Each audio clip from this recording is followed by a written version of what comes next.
journal. 4 morts, c'est le bilan provisoire d'un autre effondrement d'immeuble survenu ce matin à Ngaoundéré, dans la région de l'Adamawa. Le gouverneur Kildadi Takege Boukar est descendu sur les lieux pour évaluer l'ampleur des dégâts et surtout s'assurer du bon déroulement des fouilles menées par les équipes de secours afin de sauver les personnes encore coincées sous les décombres. Le récit de l'île Piédiou sur les images de notre correspondant Eringele. Des tas de gravats, dernier vestige d'un immeuble R+4 en construction à Ngaoundéré, pourtant debout aux premières heures de la matinée, telle que nous le montre cette image captée avant le pire. À 8h04, tout est allé si vite. Cette tour de béton s'est affaissée sur des bâtisses à proximité. Ici, vivaient 4 personnes. Le domicile où résidait cette petite fille y a échappé de justesse. Il y a des maisons qui sont endommagées à cause de cet effondrement-là. La zone connaît une urbanisation anarchique. Cet immeuble et bien d'autres maisons environnantes sont construits sur une pente.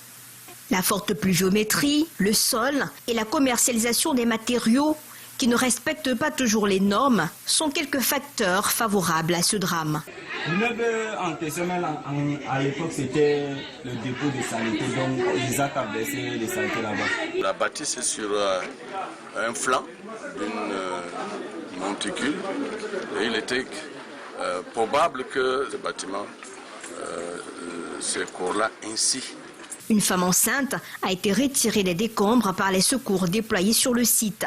Les autorités locales descendues sur le terrain essayent aux côtés des secours de se frayer un chemin pour accéder aux personnes sous les débris. Nous attendons de voir le secours aller jusqu'au bout pour retrouver les personnes sous les décombres. C'est le second effondrement d'un immeuble au Cameroun en l'espace de 72 heures. À Ngaoundéré, l'on dénombrait déjà 4 morts lorsque nous quittions les lieux.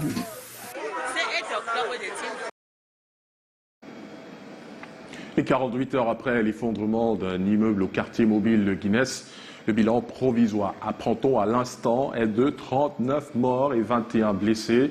Les sapeurs-pompiers encore présents sur les lieux continuent les fouilles pour retirer les derniers rescapés. Au quartier, l'ambiance est morose. Les riverains, encore sur le choc du drame, ont du mal à s'exprimer. Et Marthe, l'une des riveraines de la zone, a accepté de se livrer au micro d'Haroun Nazira et Stéphane Binac. Le quartier, pour le moment, est dans un tissé total. Puisque le responsable de l'immeuble perd son âme. Il y a même son fils qui est mort.